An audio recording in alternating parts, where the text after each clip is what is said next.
Muito bom dia a todos. Sejam bem-vindos à teleconferência da Copasa sobre os resultados do segundo trimestre de 2020. Estão presentes conosco hoje o Dr. Carlos Eduardo Tavares de Castro, diretor-presidente da Copasa, e o Dr. Carlos Augusto Botrel Berton, diretor financeiro e de relações com investidores da Copasa.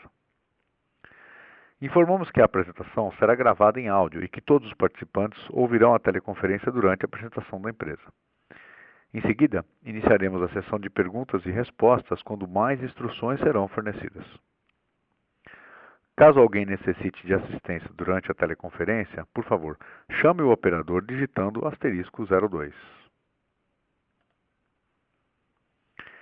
Este evento também está sendo transmitido simultaneamente via webcast, podendo ser acessado no site de Relações com Investidores da Copasa, no endereço ri.copasa.com.br, onde a apresentação também está disponível para download. Antes de prosseguir, gostaríamos de esclarecer que eventuais declarações que possam ser feitas durante essa teleconferência, relativas às perspectivas de negócios, projeções e metas operacionais e financeiras da Copasa, constituem-se em premissas e expectativas da diretoria da companhia, bem como em informações atualmente disponíveis. Elas envolvem riscos e incertezas, pois se referem a eventos futuros e, portanto, dependem de circunstâncias que podem ou não ocorrer.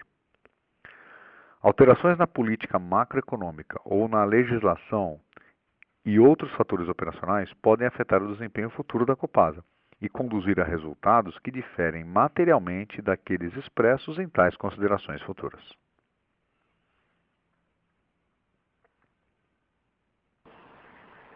Agora, gostaríamos de passar a palavra ao diretor financeiro e de relações com investidores que iniciará a apresentação. Por favor, Dr. Carlos Berton, com a palavra.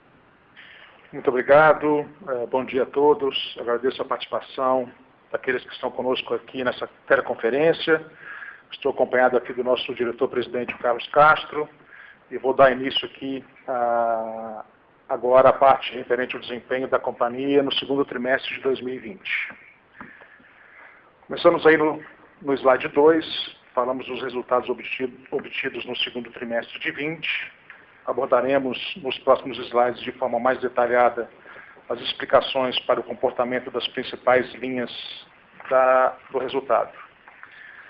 Apresentamos os destaques financeiros do segundo T de 20, que são eles. Nossa receita líquida cresceu 9,2% em relação ao segundo T de 19, chegando a quase 1,2 bilhão de reais no período. Já os custos e despesas subiram 13,7% no mesmo período, atingindo 937 milhões de reais, contra os 824 milhões do mesmo período de 19. Vou destacar mais à frente, nós fizemos aí um refinamento na metodologia, com um adicional na provisão para perdas por redução ao valor recuperável do contas a receber no valor de 76 milhões, que afetou o resultado do segundo trimestre de 20.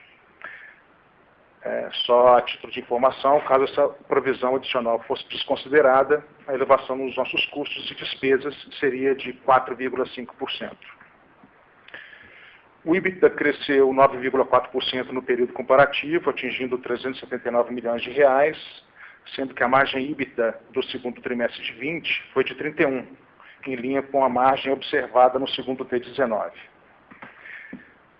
Novamente, caso essa provisão não tivesse sido feita, o EBITDA seria de 451 milhões de reais, com margem de 37%. O resultado financeiro apresentou melhoria, passou de 31 milhões de reais no segundo T de 19 para 20 milhões de reais no segundo T de 20. Essa variação pode ser atribuída principalmente à queda nas taxas de juros e indexadores que corrigem o saldo devedor. O lucro líquido observado no período apresentou um aumento de 22,9% em relação ao mesmo período do ano. Sem a PCLD, seria de 198 milhões, um incremento de 66,4%. No slide 3, apresentamos a receita de água, esgoto e resíduos sólidos, sendo que no segundo trimestre de 20 o incremento foi de 9,2%, em comparação com o mesmo período do ano anterior. Podemos destacar como os principais fatores que afetaram a receita e foi o reposicionamento tarifário de 8,38%, aplicado para consumos registrados a partir de agosto de 2019. Do crescimento do número de economias de água em 1,7% e de esgoto em 1,9%. Já o volume medido, apresentado na parte inferior do slide, apresentou um aumento de 1,5% para a água e de 1,1% para o esgoto. Em função da pandemia, tivemos a redução nos volumes faturados das categorias comercial, industrial e pública, contrabalanceados pelo aumento no volume da categoria residencial. Contribuiu ainda para a elevação na receita a alteração cadastral de clientes de categoria social, resultando em incremento na receita no trimestre de 18,5 milhões de reais.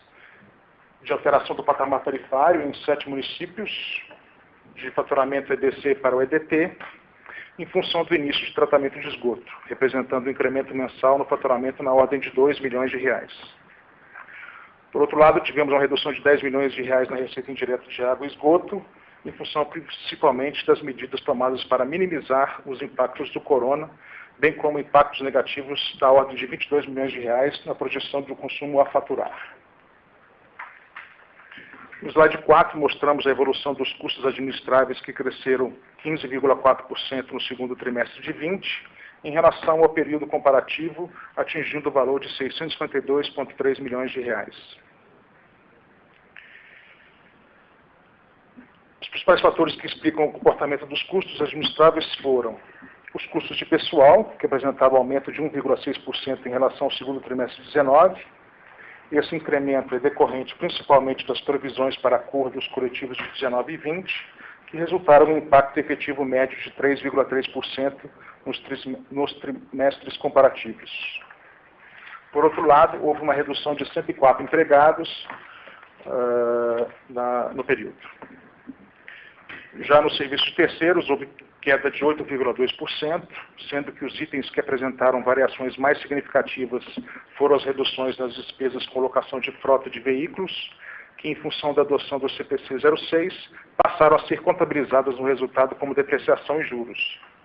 Contribuíram ainda para a redução nos gastos com serviços técnicos profissionais e com serviços de informática. Em relação ao PPP do Rio Manso, foi registrado um aumento de 14,2% comparando-se ao segundo trimestre de 20 com o 2/3 de 19.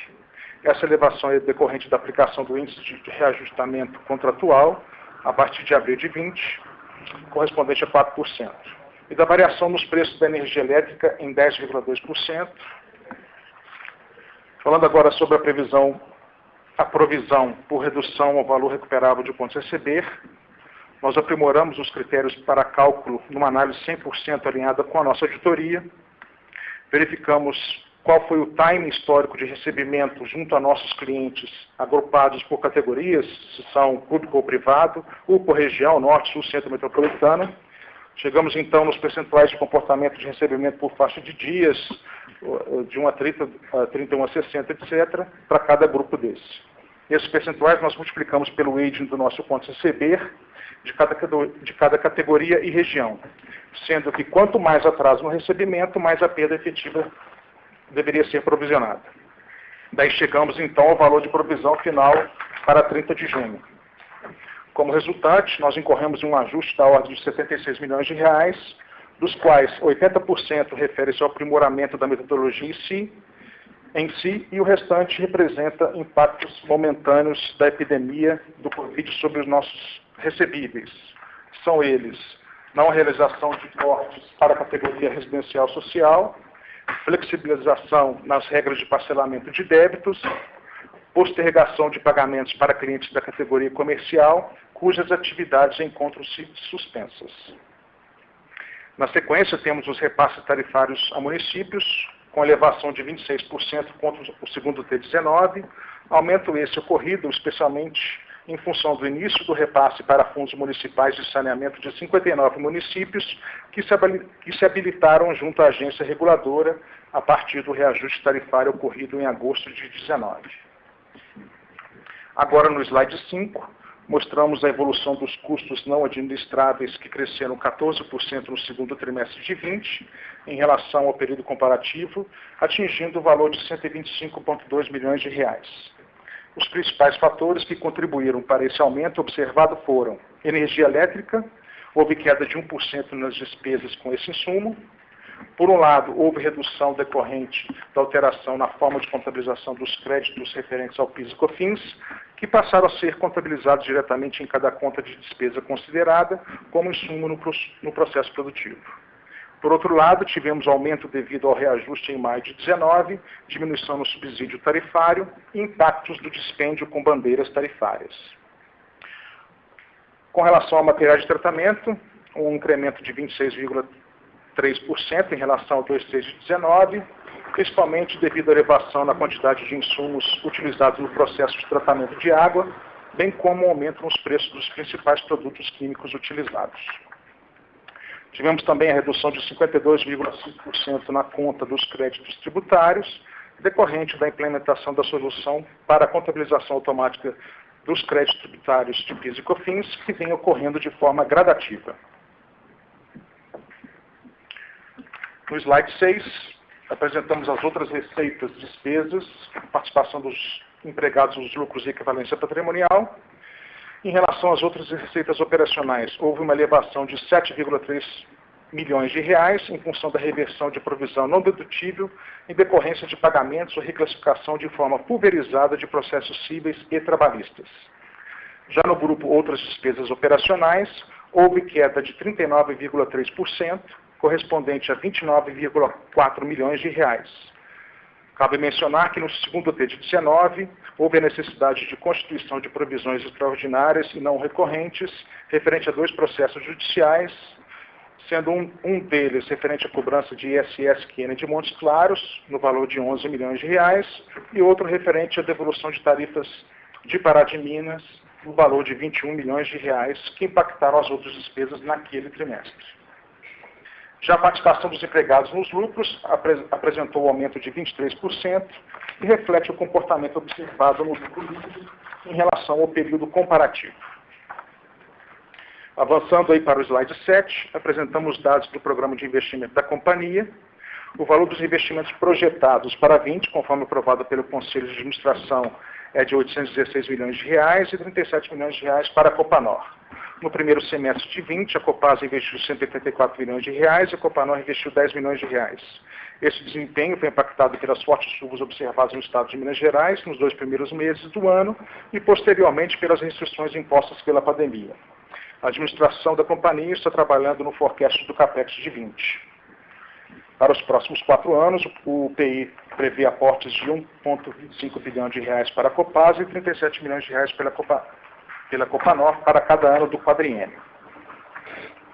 Agora, no slide 8, apresentamos a evolução do endividamento da companhia, abrangendo os dados de dívida bruta, líquida e alavancagem. A dívida bruta, que era de 3,5 bilhões de reais em junho de 19, apresentou diminuição de 6%, atingindo 3,3 bilhões de reais em junho de 20. Considerando que o caixa em junho atingiu 913 milhões de reais, a dívida líquida totalizou 2,4 bilhões de reais. Há de se ressaltar que esse patamar registrado no caixa é reflexo das medidas adotadas pela companhia para a preservação do caixa e assim atravessar esse período turbulento e incerto advindos da pandemia, e dessa forma assegurar recursos para os compromissos já assumidos. O índice de alavancagem medido pela relação dívida líquida e EBITDA nos últimos 12 meses atingiu 1,3 vezes, versus 2 em junho de 19. Passando aí para o slide 9, o cupom médio da dívida total da Copasa apresentou uma redução de 1,4 ponto percentual, variando de 7% no segundo trimestre de 19 para 5,6% no segundo trimestre de 20, com a queda nos juros praticados no mercado brasileiro. Em relação aos indexadores da dívida, os contratos vinculados à TJLP tiveram uma redução na representatividade, frente ao endividamento total, passando de 23% da dívida total no segundo T de 19 para 17% no segundo T de 20. Por outro lado, houve um aumento na participação percentual dos contratos atrelados ao IPCA no total da dívida, sendo que no segundo T de 19, esses contratos representavam 20% do endividamento total, evoluindo para 23% no segundo T de 20. Já a dívida em moeda estrangeira, com a desvalorização observada no real em 20, passou a representar 11% da dívida total. Por fim, em relação ao grau de endividamento medido pela relação entre a dívida líquida e o PL, o índice passou de 47 no segundo T de 19 para 34 no segundo T de 20, em função da redução da dívida líquida. No slide 10 dessa apresentação, falamos da remuneração aos acionistas. Para o exercício de 20, conforme a política vigente, o Conselho de Administração aprovou, em reunião realizada em 19 de março, que a distribuição de dividendos corresponderá a 20% do lucro líquido ajustado e será sob a forma de JCP.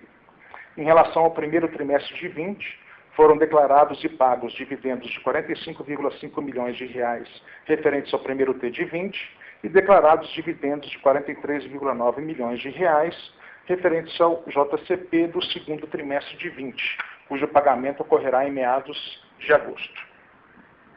Vale ressaltar que, conforme fato relevante divulgado em 18 de junho, o Conselho de Administração decidiu pela não distribuição dos dividendos extraordinários neste momento, preservando assim o caixa da companhia para garantir os compromissos já assumidos, tendo em vista o atual cenário decorrente da pandemia do Covid.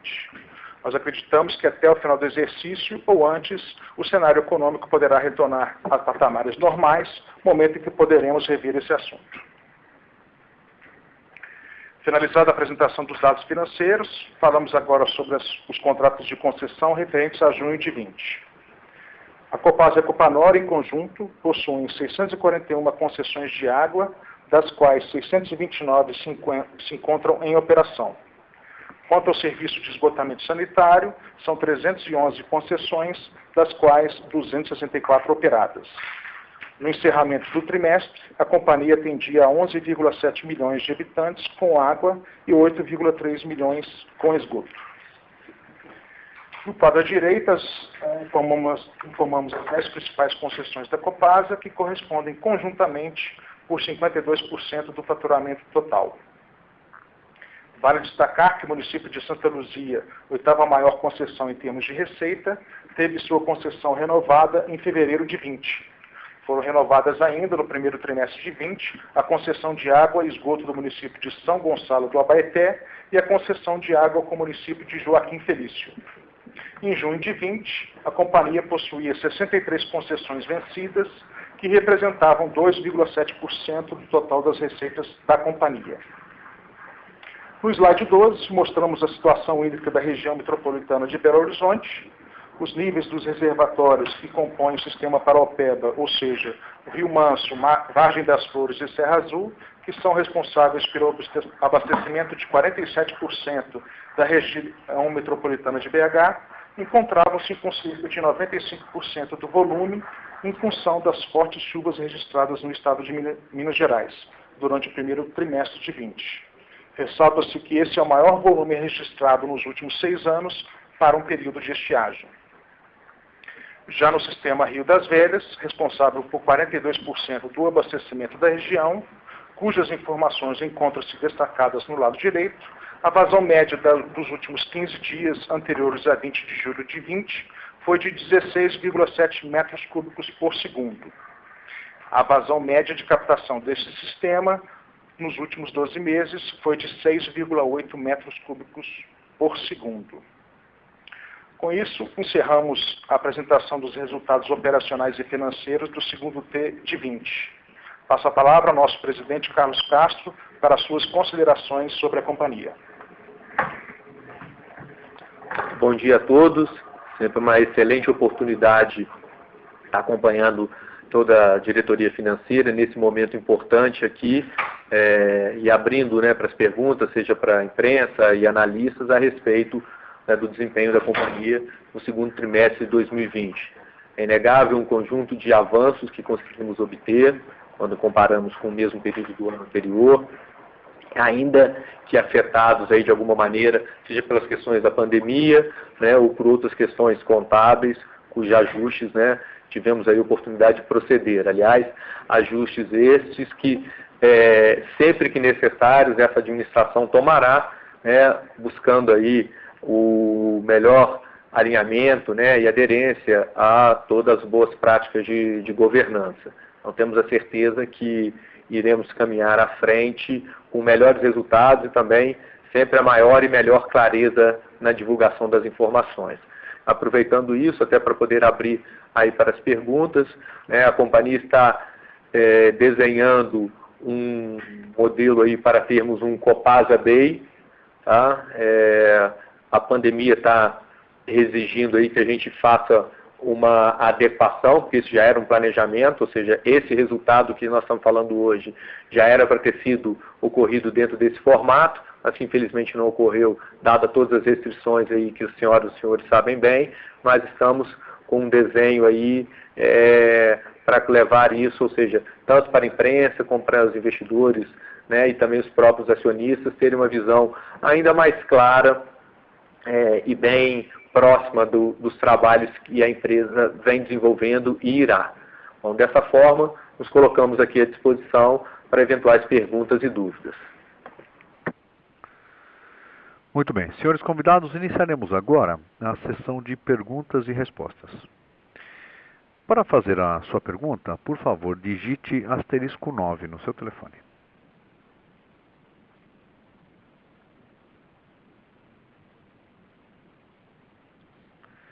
Muito bem. A primeira pergunta é da Carolina Carneiro, do Credit Suisse. Carolina, bom dia. Olá, bom dia a todos.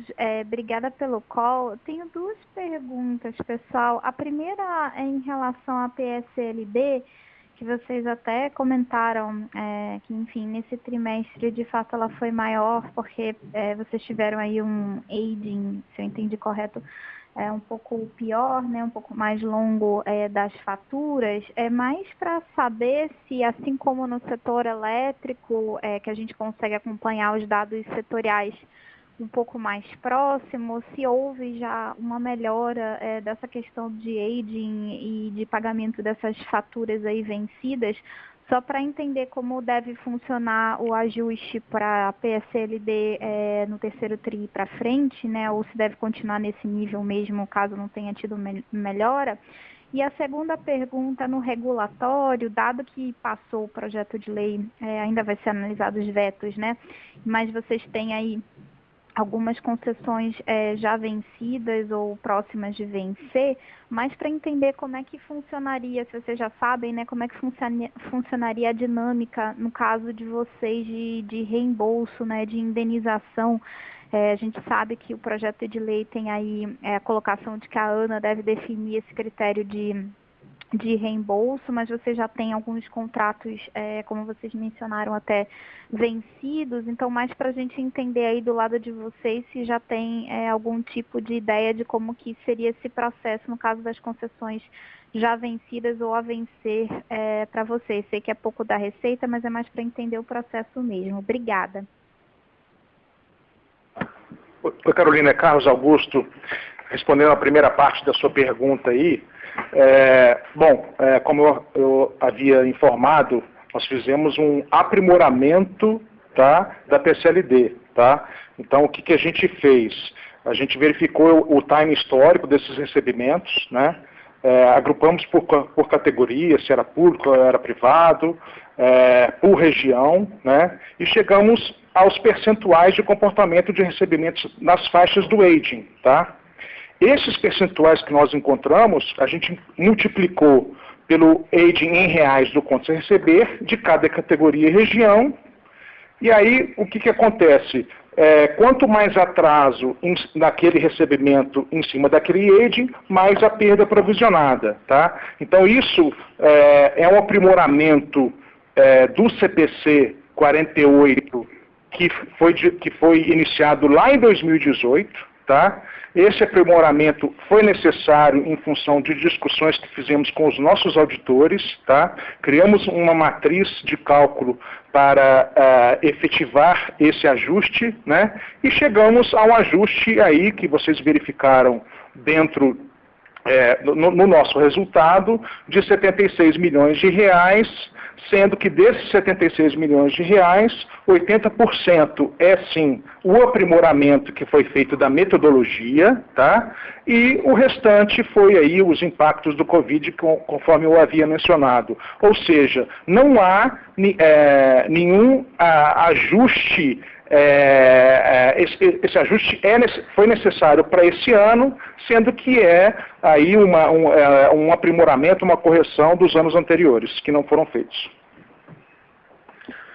Bom dia, tudo bem, Carolina? É Carlos Castro falando. Acho que só um complemento ao que o Carlos Augusto falou, né, do ponto de vista PSLD. Na verdade, né, quando ele classifica de aprimoramento, foi essa discussão junto com os auditores, que essa adequação ao critério já poderia estar resolvido no passado. E, enfim, não foi. Então, essa é mais uma das ações que a gente está atuando e buscando para colocar aí à luz das melhores práticas, em total aderência a normativos e tudo mais. Se eu entendi bem também parte da sua pergunta, né, você teria ficado preocupado se seria um pouco de reflexo, né, do não pagamento de contas. Né? Na verdade, acho que esse reflexo de não pagamento de contas, a gente teve a oportunidade até de falar no início de abril, né, não só a Copasa, mas, né, o setor empresarial como um todo, ficou ali assustado, acho que essa é uma boa palavra, dado aqueles efeitos iniciais, mas hoje o que a gente enxerga é exatamente um retorno do volume de pagamentos, a média histórica do que a companhia sempre teve. Então essa adequação aí, ela tem muito mais a ver com o passado, que já era para estar sendo contabilizado dessa maneira, da forma como o Carlos Augusto descreveu muito bem aí detalhadamente, do que um efeito direto da questão aí da pandemia. Esse ponto, inclusive, estamos muito otimistas a respeito dos resultados que a gente está obtendo, notadamente em função, inclusive, do incremento das atividades comerciais, que muitos de vocês já sabem, já tive a oportunidade de manifestar, era de fato uma parte ainda da Copasa que precisava ganhar mais robustez, e aí está ganhando. Com relação à sua pergunta, né, estamos, né, como o mercado como um todo, aguardando, obviamente, a questão do veto, né, notadamente do artigo 16. Então, ele, obviamente, influencia até um pouco da nossa estratégia aí futura. Mas, independente do veto ou não, a Copasa tem vou dizer assim, até lastreado, né, do ponto de vista do seu órgão regulador, porque todos os municípios atendidos pela Copasa, com um contrato vigente ou não, recebem anualmente, por parte do regulador, o valor, né, o montante financeiro ainda não amortizado. Então, e isso é que serviu de base, né, serve de base à luz, né, do remuneração, né, do capital investido e das tarifas todo ano, né, em especial na própria revisão agora. Então, na hipótese de algum município, seja desses já vencidos ou de quaisquer outros que vierem a vencer, já nosso entendimento é que já está muito bem claro e registrado o montante não amortizado e que a companhia deverá ser reembolsada, usando aí a palavra que você colocou. Tá? Então, por mais, obviamente, a ANA vai estabelecer lá critérios e tudo, mas assim, a SAI é um dos bons reguladores de saneamento. Então, a companhia se sente confortável com aquilo que já está lastreado aí do ponto de vista histórico para eventuais ressarcimentos se mostrarem necessários.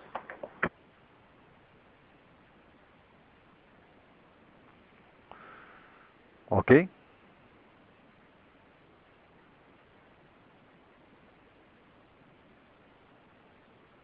Acho que a Carolina caiu, viu? Muito bem. Senhores convidados, lembramos a todos que para fazer uma pergunta, basta digitar asterisco 9 no seu telefone.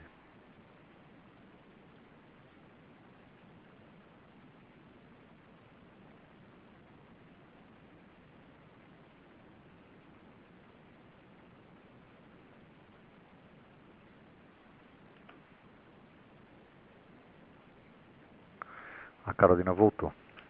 Carolina, você tinha caído? Tinha, desculpa, obrigada, gente, mas eu consegui ouvir as respostas. Eu agradeço. Eu queria só fazer, então, um follow-up em relação à parte da PSLD. Então, como foi correção de metodologia, na verdade, o que a gente deve ver agora, até versus o que a gente tinha no passado, é um nível mais alto mesmo, né, ou possivelmente mais alto, dado que vocês ajustaram a metodologia. É isso, né?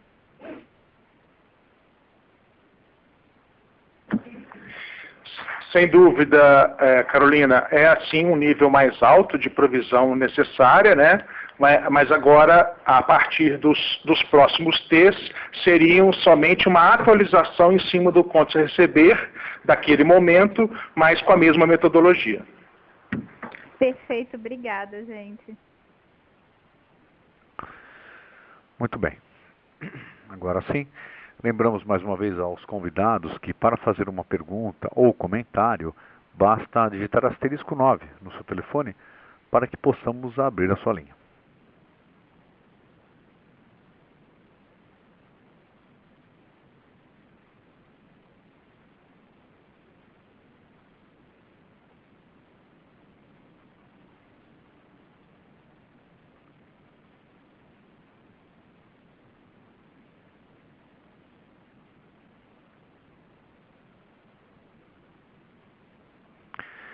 Senhores convidados, para fazer uma pergunta, por favor, digite asterisco 9, que nós estamos com o time da Copasa à nossa disposição.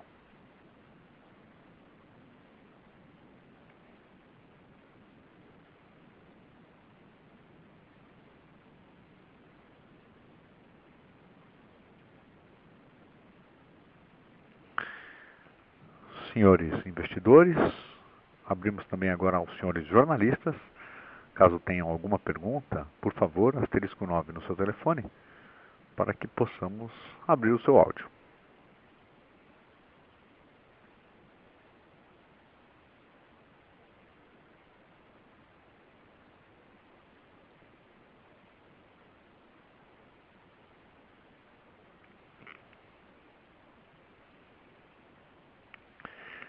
Parece que teremos uma pergunta que veio pela internet.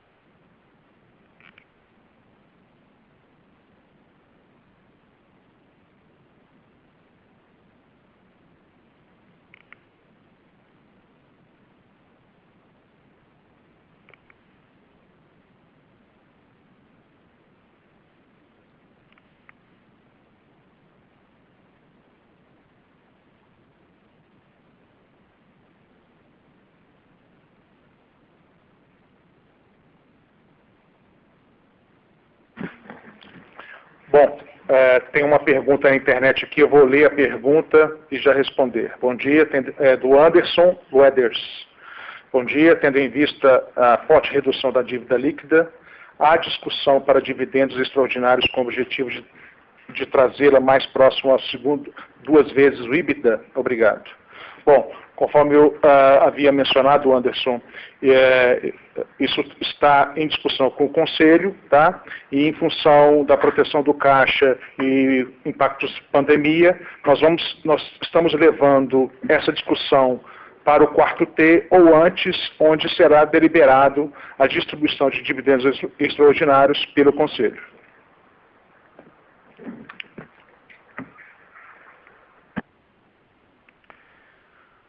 Muito bem. Senhores investidores, senhores jornalistas, por favor, caso tenham alguma pergunta, asterisco 9 no seu telefone para que possamos abrir sua linha.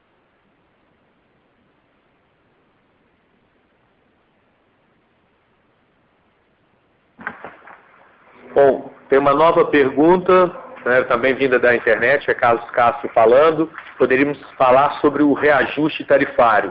Aí eu não sei aqui se necessariamente é sobre o reajuste ou sobre a revisão, mas por via das dúvidas vamos abordar os dois tópicos. Com relação ao reajuste tarifário anual, alinhado com a agência reguladora, e enfim, repercutindo ainda nos efeitos da pandemia sobre a sociedade em geral, nosso reajuste, que ordinariamente seria em agosto, foi postergado para novembro, no percentual de 3,04%.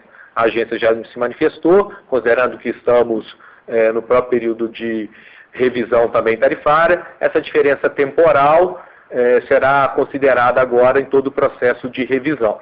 E falando no processo de revisão tarifária, né, que ocorre a cada 4 anos, a agência deu início ao novo ciclo, a Copasa está extremamente preparada para essa discussão, contratou um bom advisor do ponto de vista regulatório, talvez muitos dos senhores conheçam, que é a sigla Sul, que já tem excelentes trabalhos apresentados e uma boa experiência. Então ela estará junto, já está atuando junto com a Copasa, e o regulador, na busca aí de elevar ainda mais a discussão técnica e poder, obviamente, preservar o interesse da companhia, o interesse dos seus acionistas e, muito importante, aquele equilíbrio que o regulador tem que fazer entre o poder concedente, operador e cidadão, para que o serviço aconteça com qualidade, regularidade, e preço justo. Então, queria só enfatizar para os senhores que a Copasa, de fato,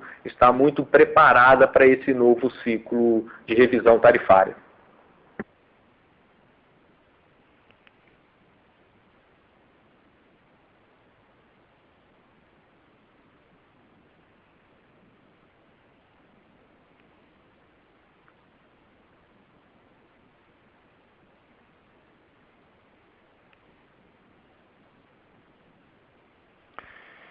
Senhores convidados, mais uma vez, lembramos a todos que para uma pergunta ou um comentário, basta digitar *9. Essa informação vale para todos os acionistas e também aos jornalistas presentes nessa conferência.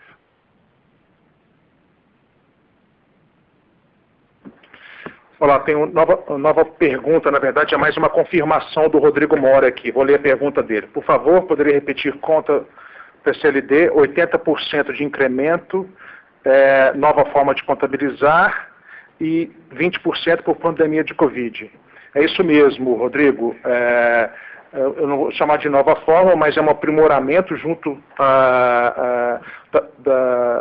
com os nossos auditores em relação à PCLD, o que tinha explicado aí, que a gente categorizou melhor em função do público e privado, de categorias, de regiões, então, e junto com essa metodologia de criação de uma matriz, chegamos ao valor de 76 milhões de reais no resultado, sendo que esses 76 milhões de reais, 80% refere-se a esse aprimoramento da metodologia e 20% refere-se aos impactos do Covid. Bom, tem uma nova pergunta da Thaís Irata, possivelmente. Vou ler a pergunta também, é Carlos Castro falando. Oi, tem uma pergunta, acho que não está entrando meu pedido pelo telefone. Queria saber se poderiam atualizar como está a questão da desestatização, se já teve algum avanço no processo. Também queria saber de que forma a questão do veto ao artigo 16 pode afetar a decisão da modelagem. Bom, a própria Thaís já tive a oportunidade de conversar, assim como outras pessoas da imprensa, e também investidores. A agenda de desestatização ela é tocada pelo governo do Estado como acionista majoritário, não é uma agenda da direção da companhia.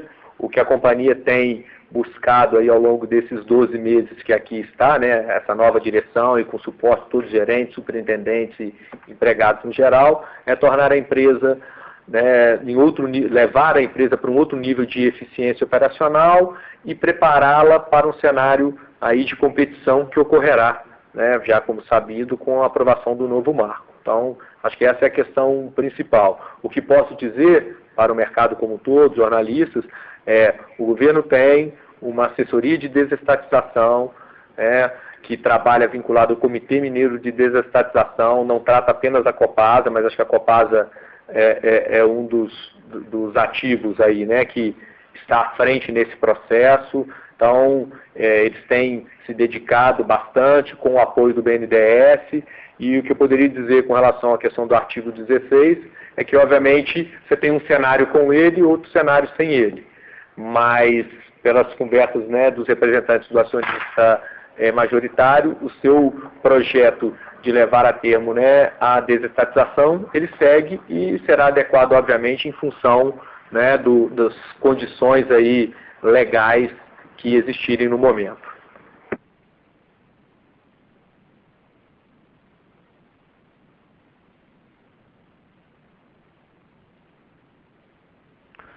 Muito bem, senhores convidados. Asterisco 9 no seu telefone para fazer uma pergunta. Os senhores jornalistas também, né? Asterisco 9. Temos aqui uma pergunta do Christian Fávaro, da Agência Estado. Christian, bom dia. Bom dia, gente. Eu só queria pegar alguns comentários de vocês com relação a essa retomada de atividades comerciais que vocês chegaram a comentar, que logo no início da pandemia era realmente o grande problema, né, por causa dessas empresas parando. Como queria pegar alguns comentários, como vocês estão olhando para frente, está sendo uma retomada mais rápida do que vocês imaginavam. Obrigado. Olá, Christian, Carlos Castro, obrigado pela pergunta. Boa oportunidade de falar com você novamente. Sim, a gente já começa a identificar uma retomada de alguns segmentos. O governo do estado lançou um programa chamado Minas Consciente, que apresenta um conjunto de diretrizes para que cada município possa, à luz do que está acontecendo ali na sua realidade, ir aderindo e entrando em ondas que possam ir liberando as atividades comerciais, empresariais como um todo.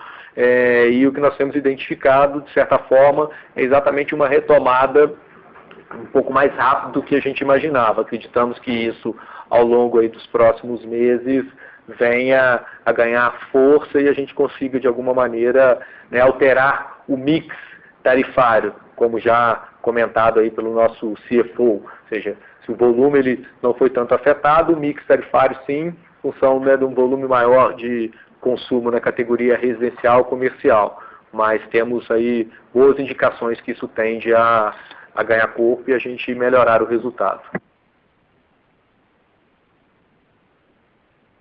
Perfeito, gente. Obrigado.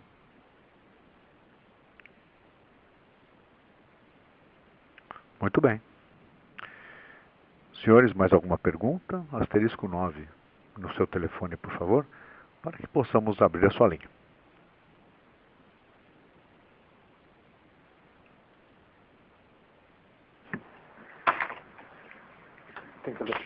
Bom, uma outra pergunta do Rodrigo Mora. Qual que é a taxa de rentabilidade atual da Copasa e qual é a nova taxa que propõe a agência de saneamento, tá? Então, Rodrigo, a taxa hoje ela está em 7,94%, tá? E conforme a gente já colocou no nosso release, né? Isso está sendo discutido e teremos aí, se você verificar o nosso quadro do ambiente regulatório, teremos a segunda fase de metodologias, onde dentro dos itens temos o custo de capital, né? Onde aí teremos de início em 26/10 da audiência pública e as reuniões técnicas, com o resultado lá em fevereiro de 21.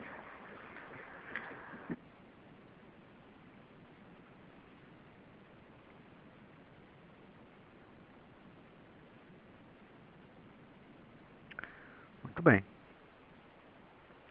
Senhores convidados, aguardamos então mais alguns instantes, até que apareçam novas perguntas. Para isso, o asterisco 9, ok?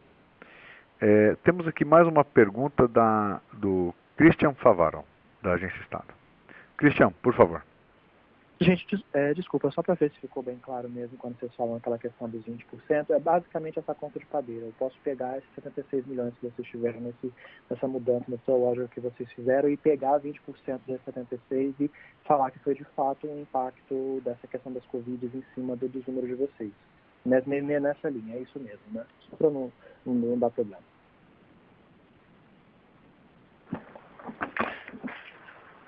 Olá, Christian. Bom, então, somente aí, reforçando a questão da PCLD, né? Tivemos a matriz, o cálculo da matriz, onde a gente categorizou, aprimorou o cálculo em cima dessa matriz, separando aí público e privado, regionalizando todo o processo de contas a receber da empresa, onde encontramos um valor no resultado, reflexo dessa nova metodologia, tá? de impacto total de 76 milhões, tá? Mas dentro dos 76 milhões, tá, temos aí 20%, tá, que é reflexo da pandemia, e desses 20% montam aí mais ou menos 15 milhões referentes ao Covid. Perfeito, obrigado.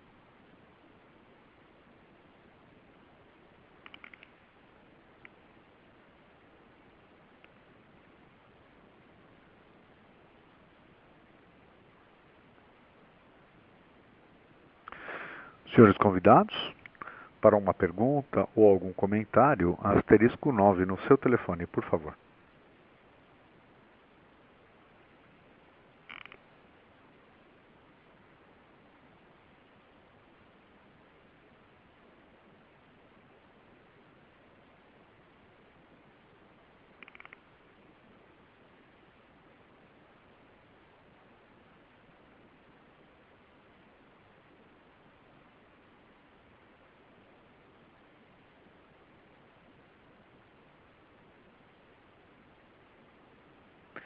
Temos aqui uma pergunta do Lima, do Santander. Lima, bom dia.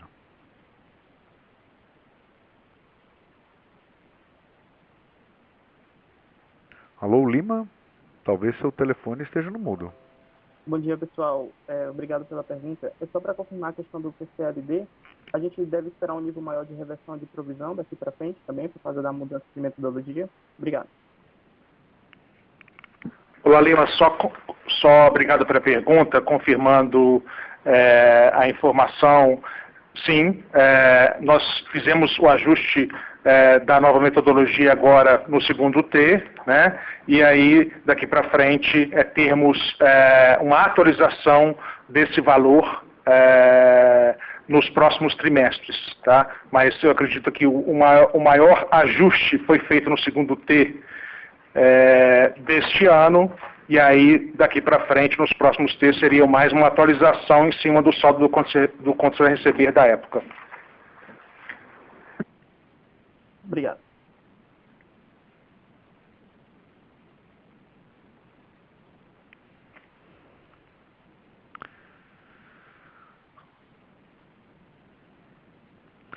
Muito bem. Assim, a sessão de perguntas e respostas está encerrada.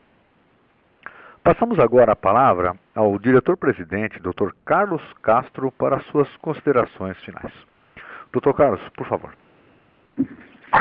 Bom, acho que no meio de todo esse cenário desafiador, né, que a economia brasileira passou nesse primeiro semestre, notadamente no segundo TRI, né, em função da pandemia e as suas consequências, a Copasa teve o prazer aí de divulgar o seu relatório, né, os seus resultados, né, do segundo TRI e também o consolidado aí do ano. Acho que a gente tem ainda um caminho com vários desafios, notadamente do ponto de vista estrutural, né, a gente está trabalhando nisso o tempo inteiro, com todo o apoio da organização, como a gente diz, e não vai se cansar de repetir, em busca de uma maior eficiência operacional e de colocar a companhia em condições de competir, né. Em momentos anteriores a gente conversava sobre o possível mudança de cenário. Hoje é um cenário que de fato está alterado, considerando, né, a alteração regulatória, né, do ponto de vista aí do novo marco legal, mas temos plena confiança que com os ajustes que estamos fazendo, de outras ações que iremos implementar e com as quais os senhores terão oportunidade, né, aí no futuro não distante de ter mais informações, a gente tem certeza que a Copasa ocupará um lugar de destaque nesse novo mercado de saneamento.